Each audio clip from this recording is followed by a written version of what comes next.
Tara Lynn here. I'm running a Write With Me event on my blog, writenaked.net. And if you saw my last post, I explained that I'm going to share a few writing prompts, which you're welcome to use if you want to participate with this event. I'll share some ways where you can create these prompts on your own, or you can use these prompts as is. It's very flexible. The only thing that's a little inflexible, other than time zones, is that set this event up around a little tradition that I have. And every Wednesday morning at 5 a.m., I have writing time to myself. I set aside the time and space where I can submit to journals, literary magazines, contests. I can finally work on some writing prompts that I have, revisions, sending queries to agents, whatever I need to do. I know that I have that time set aside every week. And I am inviting any followers to my blog, subscribers to my newsletters, and just the writing community in general to join me this coming Wednesday, February 10th at 5 a.m. Eastern time for me, but of course, whatever time zone you're in, your 5 a.m. To get up and to write then. But the idea is that we're all working on something around the same time. And I'm going to post on my blog what I worked on Wednesday morning, any excerpts I have from maybe poetry or a story or an essay, whatever happens to happen. Then I'm inviting everyone to share in the comments an excerpt of their work or where they submitted their work to and how they use that time. Because I pretty much do this solo, and I figured it's a good time, at least here. It's still kind of like hibernation mode in winter, and I thought it would be nice to have others join me and experience what I do every Wednesday. So I have as a first prompt a postcard, both the image and the message on it.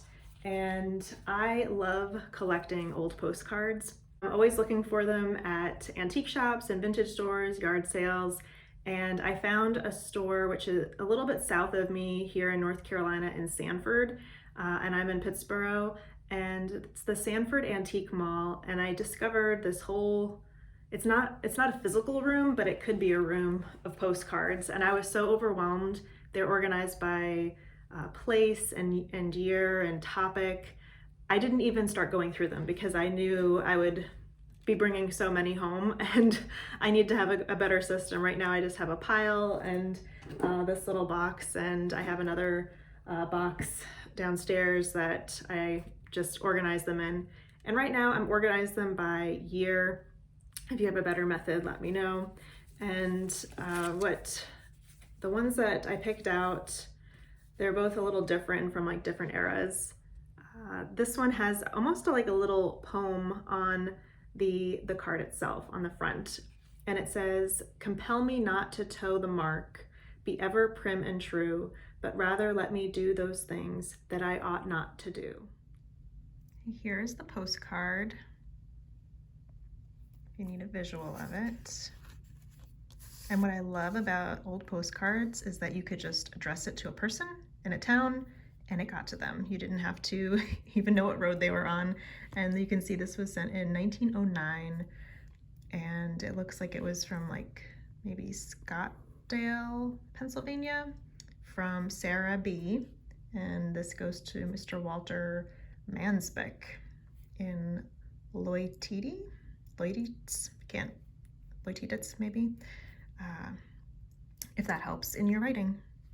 And the other postcard is of a motel and a coffee shop in Virginia. And this is the other postcard you're welcome to use, and it's a Virginia motel with a coffee shop with that old-timey double PE spelling. And this is the one, this you can't see what year it was, but it does say that these stamps were produced up until 1961, and I love the names here. This is pretty rare. I don't normally find postcards that are typed up, but there's some great names on here. Peg Jean, and then Mitzi is referenced on here too. The other writing prompt that I have for you is magnetic poetry, and I have, my refrigerator is covered in magnetic poetry, and pre-COVID, when we had more friends and family visiting us, I let anyone who's visiting rearrange the magnetic poetry into their own phrases. So I have one side of the fridge is all different phrases that our guests have added, and then the right side of the fridge is anything that I've kind of put together as I'm cooking or doing things in the kitchen. This was something a guest had put up. Tell Katrina not to direct his filmmaking. All right, the third prompt that I have for you, in addition to all the old postcards that I collect, I also, not as much, but if I see interesting photos, I collect old photos, which in some vintage shops, they're usually in sections called other people's photos. And I have my own family photos that I think are just interesting, both from my mom and my dad's side. And then I have some that are mixed in that are just other people's photos.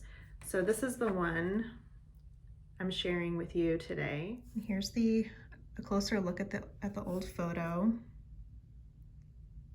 It looks like she's holding a camera. I'm not entirely confident, but just to give you an idea, if you want to, sometimes I like to look at the background and that gives me ideas, you know, for the prompt.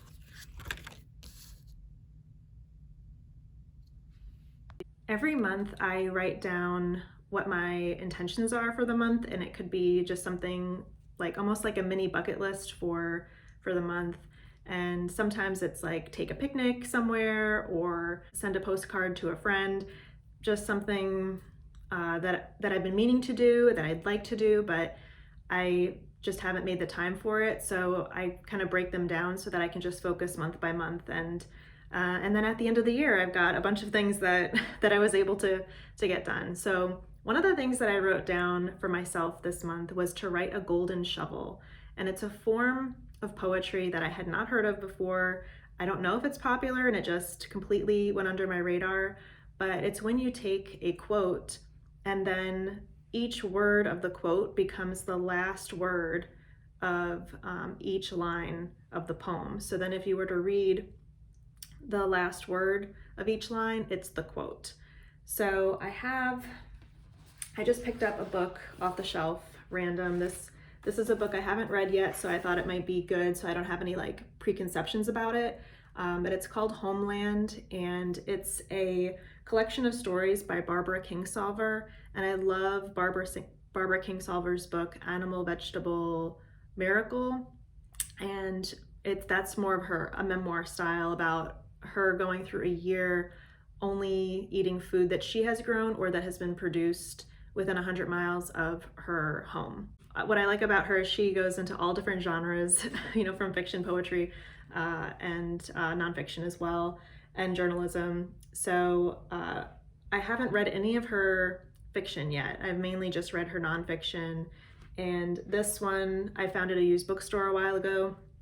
I opened this up randomly, and the line that I saw is, "The small people are not very bright tonight," she would say, meaning the stars.